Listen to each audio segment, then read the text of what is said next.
और देखिए इस बीच ईडी के दावे पर स्मृति ईरानी का भी बयान सामने आ गया है। सत्ता में रहकर छत्तीसगढ़ में बड़ा खेल हुआ है, ये कह रही है स्मृति ईरानी। साथ ही उन्होंने कहा कि बघेल को चुनाव खर्च के लिए पैसा दिया गया, शुभम सोनी के आदेश पर असीम दास ने यह पैसा पहुंचाया।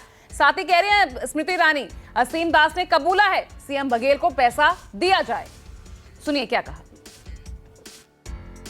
सत्ता में रहकर सट्टा का खेल छत्तीसगढ़ कांग्रेस नेतृत्व का एक बहुत बड़ा चेहरा बन चुका है। असीम दास को ये आदेश दिया गया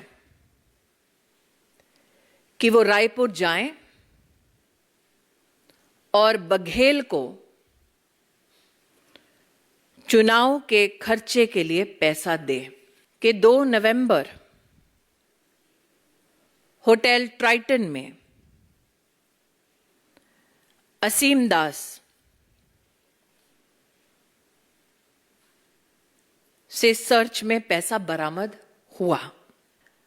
असीम दास ने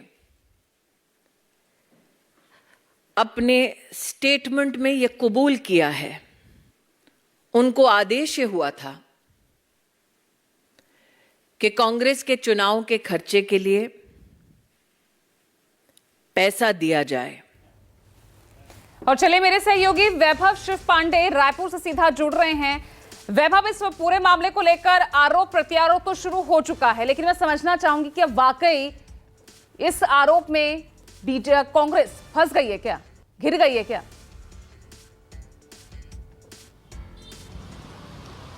देखिए, कांग्रेस तो मुझे नहीं लगता कि घिर गई होगी, क्योंकि कांग्रेस तो पहले से जैसे इसके लिए तैयार थी। कांग्रेस बार बार ये कहते रही है कि उनके ऊपर इस तरह के आरोप लगेंगे, उनके नेताओं को फंसाने की कोशिश होगी।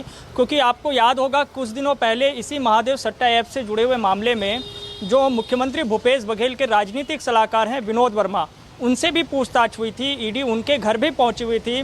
24 घंटे तक जो है ईडी की टीम वहां पे मौजूद रही और पूछताछ करती रही, लेकिन फिलहाल उस मामले में कुछ भी निकला नहीं है। ईडी की तरफ से उस मामले को लेकर कोई प्रेस रिलीज जारी नहीं किया गया है कि क्या चीज़ें बरामद हुई, क्या पूछताछ में बातें निकली, कहां तक वो मामला गया है। तो ऐसे कई कांग्रेस के नेता हैं जिनसे पूछताछ होती रही है, लेकिन ईडी ने कभी उसका कुछ खुलासा नहीं किया है।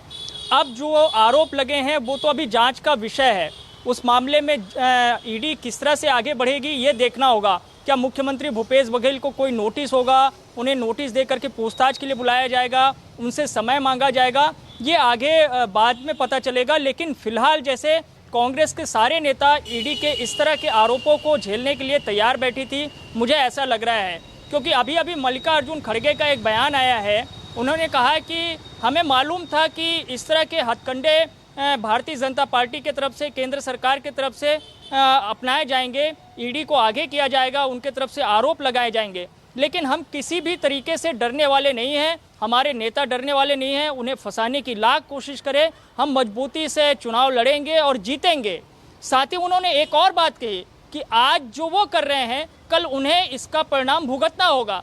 तो जैसे कांग्रेस पार्टी तैयार है, मुझे लग रहा है इस तरह के मामलों को झेलने के लिए, और वो ये भी देख रहे होंगे कि हो सकता है इससे 2-4 कदम आगे जाके और गंभीर आरोप कोई किसी मामले को लेकर के लगाया जाए, लेकिन उसका चुनाव में किसी तरह का कोई असर कांग्रेस पार्टी को झेलना पड़ेगा ऐसा नहीं लग रहा है। कांग्रेस अपनी तैयारी के साथ जुटी हुई है। और मुख्यमंत्री भूपेश बघेल भी जब मीडिया से कल बातचीत कर रहे थे तो वो कह रहे थे कि मैं तो बहुत हास्यास्पद लग रहा है, मजाक से लग रहा है कि इस तरह के आरोप लगा दिए गए हैं।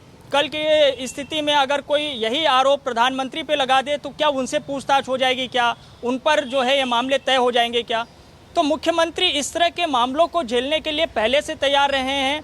2014 में जब वो पहली बार प्रदेश कांग्रेस अध्यक्ष बने थे तब डॉक्टर रमन सिंह की सरकार यहाँ पे थी, उन पर कई गंभीर आरोप लगे। जमीन संबंधी एक बड़ा आरोप लगा जिसमें डॉक्टर रमन सिंह के कार्यकाल में न सिर्फ भूपेश बघेल से पूछताछ हुई थी बल्कि उनके परिवार के लोगों से पूछताछ हुई थी।